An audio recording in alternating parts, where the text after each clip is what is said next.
Forfeiture and reissue of shares का आज हम टॉपिक पढ़ने वाले हैं। तो आज का टॉपिक रहेगा forfeiture and reissue of shares.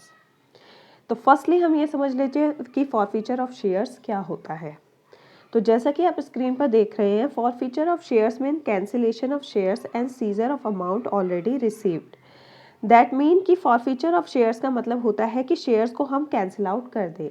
अब कोई ऐसा केस याद कीजिए जिसमें क्या होता है कि कुछ शेयर होल्डर, मान लेते हैं कि इंस्टॉलमेंट मेथड चल रहा है जिसमें एप्लीकेशन, अलॉटमेंट, फर्स्ट कॉल और फाइनल कॉल पे हमने अपनी फेस वैल्यू को डिवाइड किया हुआ है।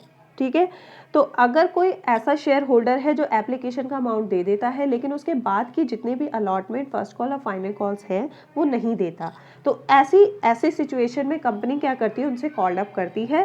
फिर भी कॉल अप करने के बाद भी अगर सामने से कोई रिस्पॉन्स नहीं आता है तो उस केस में वो क्या करते हैं, उन्हें लीगल नोटिस भेजते हैं और उसके बाद भी अगर अमाउंट नहीं वो सेंड कर रहे हैं शेयर होल्डर तो उन शेयर्स को कैंसिल आउट कर दिया जाता है। तो इसी को कहते हैं हम फॉरफीचर ऑफ शेयर्स। फिर बात आती है कि फॉरफीचर ऑफ शेयर्स में हम क्या कर देते हैं, scissor of amount already received. अब जो एप्लीकेशन का अमाउंट आपको ऑलरेडी रिसीव्ड होता है उसको हम क्या कर देते हैं, जब्त कर लेते हैं अपने पास। तो इस तरीके से फॉरफीचर ऑफ शेयर्स में हम दो चीज़ें करते हैं, एक तो कैंसिल किया जाता है और दूसरा जो भी अमाउंट रिसीव होता है उसको जब्त कर लिया जाता है। तो जब भी हम इसकी जगह एंट्री पास आउट करेंगे तो उसमें कैंसिल आउट करने की भी एंट्री होगी और साथ में जो भी अमाउंट आपको ऑलरेडी रिसीव हो चुका है उसे जब्त करने की भी एंट्री होगी। अब जो फॉरफीचर की एंट्री है उसको तीन केसेस में जर्नल एंट्री पास आउट की जा सकती है। तो फर्स्ट वन केस है इशूड एट पार। तो देखो, जैसे कि हम फॉरफीचर की एंट्री करते हैं तो उससे पहले हमें ये पता होना चाहिए कि हमने इशू कैसे केस में किया था। जैसे आप इशू करते हैं एट पार पे और इशू करते हैं एट प्रीमियम पे। तो एट पार के केस में क्या जर्नल एंट्री होगी वो हम देख लेते हैं। तो share capital account debit to share allotment account, to share calls account और to forfeited shares account. Share capital account debit में आपको याद रखना है कि इसमें आपका कॉल्ड अप अमाउंट आएगा कि अब तक आपने कितना कॉल्ड अप किया। ज़रूरी नहीं है कि कंपनी फाइनल कॉल मांगने के बाद ही किसी के शेयर को फॉरफिट करती है। हो सकता है कि अगर किसी पर्सन ने अलॉटमेंट और फॉरफीचर का अमाउंट अलॉटमेंट और फर्स्ट कॉल का अमाउंट नहीं दिया है तो फर्स्ट कॉल के बाद भी वो उसको फॉरफिट कर सकती है। तो फर्स्ट कॉल तक आपने कितना कॉल्ड अप किया उस अमाउंट को कैलकुलेट करके ही आप शेयर कैपिटल में लिखेंगे। टू शेयर अलॉटमेंट अकाउंट, अगर किसी शेयर होल्डर ने अलॉटमेंट नहीं दिया है तो वो यहाँ पर मेंशन किया जाएगा। अगर साथ में उसने फर्स्ट कॉल भी नहीं दिया तो यहाँ पे साथ में वो भी मेंशन किया जाएगा। ठीक है, अगर फाइनल कॉल तक की डिमांड की गई है तो फाइनल कॉल भी यहाँ पर आ जाएगा। टू फॉरफिटेड शेयर्स अकाउंट में क्या आएगा, जो अमाउंट आपको एप्लीकेशन का, यानी कि जो अमाउंट आपने ऑलरेडी रिसीव्ड हो चुका है उसको फॉरफिटेड शेयर्स की कैटेगरी में डालना है। जैसे कि हमने बताया फॉरफीचर में हम कैंसिल आउट करते हैं और साथ में जो मिल चुका होता है उसको फॉरफिट भी करते हैं। ठीक है, तो यहाँ पे जो अमाउंट आपको मिल चुका है यानी कि एप्लीकेशन का मिल चुका है, अलॉटमेंट नहीं मिला तो अलॉटमेंट को अलग से शो किया गया है और कॉल्स नहीं मिला तो कॉल्स को अलग से शो किया गया है। टू फॉरफिटेड शेयर्स अकाउंट में वो अमाउंट आएगा जो आपको ऑलरेडी मिल चुका है। अब हम सेकंड केस की बात कर लेते हैं जो कि है issued at premium. Issued at premium में भी दो पार्ट है। एक वो पार्ट है जिसमें प्रीमियम का अमाउंट आपको रिसीव हो चुका होता है और दूसरा पार्ट है कि जहां आपको प्रीमियम का अमाउंट रिसीव नहीं होता। तो दोनों ही केसेस में डिफरेंट एंट्रीज होती है। तो पहले हम पढ़ देते हैं issued at premium and premium received. तो उस केस में आपकी जर्नल एंट्री होती है शेयर कैपिटल अकाउंट डेबिट। फिर से वही आपको कॉल्ड अप अमाउंट लिखना है। यहाँ पर कॉल्ड अप अमाउंट हम ऐसा मान के चल रहे थे कि यहाँ पे मैं एज्यूम कर रही हूँ कि एप्लीकेशन का अमाउंट 4 रुपये के हिसाब से वो दे चुके हैं, लेकिन और हाँ साथ में हमने अलॉटमेंट का अमाउंट भी मिल चुका है। देखो यहाँ पे अलॉटमेंट का अमाउंट मैंने क्यों ऐसा एज्यूम किया कि मिल चुका है, क्योंकि यहाँ पे प्रीमियम रिसीव्ड हो चुका है और नॉर्मली हम क्या करते हैं कि अलॉटमेंट के अमाउंट के साथ ही प्रीमियम को अटैच करते हैं। इसलिए हम ऐसा मान के चल रहे हैं क्योंकि ये केस है प्रीमियम रिसीव हो चुका है, इसलिए अलॉटमेंट का अमाउंट भी हम रिसीव्ड मानेंगे। ठीक है, तो इस केस में मैं अलॉटमेंट के अमाउंट को ऑलरेडी रिसीव्ड मान रही हूँ। तो एंट्री होगी हमारी share capital account debit to share first call account. First call का अमाउंट नहीं मिला है टू फॉरफिटेड शेयर्स अकाउंट। और फॉरफिटेड शेयर्स अकाउंट में क्या आएगा, तो एप्लीकेशन का अमाउंट आपको ₹4 मिल चुका है तो वो आएगा, साथ में अलॉटमेंट का अमाउंट ₹3 वो भी मिल चुका है तो वो भी आएगा। तो 4 + 3 7 के अकॉर्डिंग आप फॉरफिटेड शेयर्स अकाउंट में अमाउंट लिखेंगे। तो आपको ये ध्यान रखना है कि मुझे कितना कितना अमाउंट लिखना है, ठीक है। यहाँ पे अलॉटमेंट नहीं आएगा क्योंकि अलॉटमेंट का अमाउंट ऑलरेडी रिसीव हो चुका है। अब हम आ जाते हैं इसकी सेकंड पार्ट पे, यानी कि सेकंड केस पे, ठीक है। प्रीमियम का जो सेकंड पार्ट है वो ये है कि जब आपको प्रीमियम पे आपने इशू किया लेकिन प्रीमियम का अमाउंट आपको रिसीव नहीं हुआ, तो उस केस में सबसे डिफरेंट एंट्री होती है और यही एंट्री मोस्टली एग्जाम्स में दी जाती है आपको करने के लिए, ठीक है। तो इस एंट्री को आपको अच्छी तरीके से समझना है।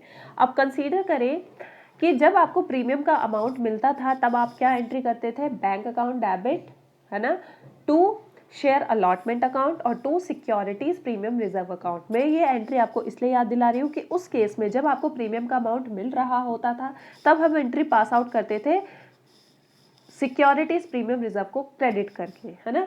लेकिन अब जो हम एंट्री कर रहे हैं उसमें क्या हो रहा है, सिक्योरिटीज प्रीमियम रिजर्व का अमाउंट नहीं मिल रहा है। तो कंसीडर करो कि आपको एप्लीकेशन का अमाउंट मिल चुका है, अलॉटमेंट का अमाउंट नहीं मिला, क्योंकि प्रीमियम का अमाउंट भी अलॉटमेंट के साथ ही होता है। तो अगर प्रीमियम का अमाउंट नहीं मिला है इसका मतलब कि अलॉटमेंट का अमाउंट भी नहीं मिला है। मैं ऐसा एग्जाम्पल लेके चल रही हूँ कि अलॉटमेंट के अमाउंट के साथ साथ हमें प्रीमियम का अमाउंट भी नहीं मिला।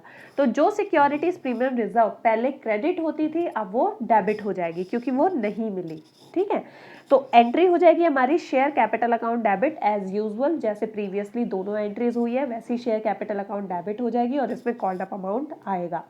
अब यहाँ पे आपको कॉल्ड अप अमाउंट में ये ध्यान रखना है कि इसके अंदर प्रीमियम के अमाउंट को इंक्लूड नहीं करना है, प्रीमियम के अमाउंट को इंक्लूड नहीं करना, क्योंकि इसकी जनरल एंट्री के अंदर हम सिक्योरिटीज प्रीमियम रिजर्व को अलग से डेबिट कर रहे हैं। तो इसलिए सिक्योरिटीज प्रीमियम रिजर्व का जो ₹1 का अमाउंट होगा वो हम शेयर कैपिटल में इंक्लूड नहीं करेंगे। अब एक एग्जांपल कंसीडर कर लेते हैं कि एप्लीकेशन ₹3 का है, अलॉटमेंट ₹4 का है, जिसमें से ₹3 अलॉटमेंट है +1 आपका प्रीमियम है, प्रीमियम अलॉटमेंट के साथ इंक्लूड होता है। फर्स्ट कॉल ₹2 का है और second call and final call भी ₹2 का है। तो ये एक एग्जाम्पल कंसीडर कर लेते हैं जिसमें से आपको एप्लीकेशन तो मिल गया, अलॉटमेंट नहीं मिला, तभी उसके साथ आपको प्रीमियम भी नहीं मिला और ना ही आपको फर्स्ट कॉल मिला। फाइनल कॉल तो अभी तक डिमांड की ही नहीं गई है, ठीक है। तो इस तरीके का आप एग्जांपल कंसीडर करो। तो आपकी एंट्री क्या हो जाएगी, share capital account debit to securities premium reserve account debit to share allotment account और to share first call account, फिर उसके बाद आता है टू फॉरफिटेड शेयर्स अकाउंट। अब कितने कितने अमाउंट आएंगे वो उसमें हम देख लेते हैं। सबसे पहले ये देखते हैं कि कॉल्ड अप अमाउंट में कितना आएगा। तो एप्लीकेशन का ₹3 था, अलॉटमेंट का ₹3 काउंट 3 + 1 यानी 4। लेकिन क्या है ना कि हमने ₹1 का सिक्योरिटीज प्रीमियम रिजर्व अलग से शो किया है ना, तो हम क्या करेंगे, सिक्योरिटीज प्रीमियम रिजर्व में ₹1 लिखेंगे और जो हमारा जब हम शेयर कैपिटल का अमाउंट कैलकुलेट कर रहे होंगे तो उस टाइम पे हम अलॉटमेंट का 3 ही काउंट करेंगे, क्योंकि हमने सिक्योरिटीज प्रीमियम रिजर्व को तो अलग से शो किया है डेबिट करके, है ना। तो जब हम total called up amount calculate कर रहे होंगे तो उस टाइम पे एप्लीकेशन 3, अलॉटमेंट 3, फर्स्ट कॉल 2 और फाइनल कॉल तो मांगा ही नहीं गया। तो 3 + 3 और +2 तो ये हो गए टोटल 8। तो कॉल्ड अप अमाउंट आपका 8 होगा, ठीक है। उसके बाद आपकी एंट्री होती है share capital account debit, securities premium reserve account debit, to share allotment account, to share first call account और टू फॉरफिटेड शेयर्स अकाउंट, ये एंट्री होगी, ठीक है।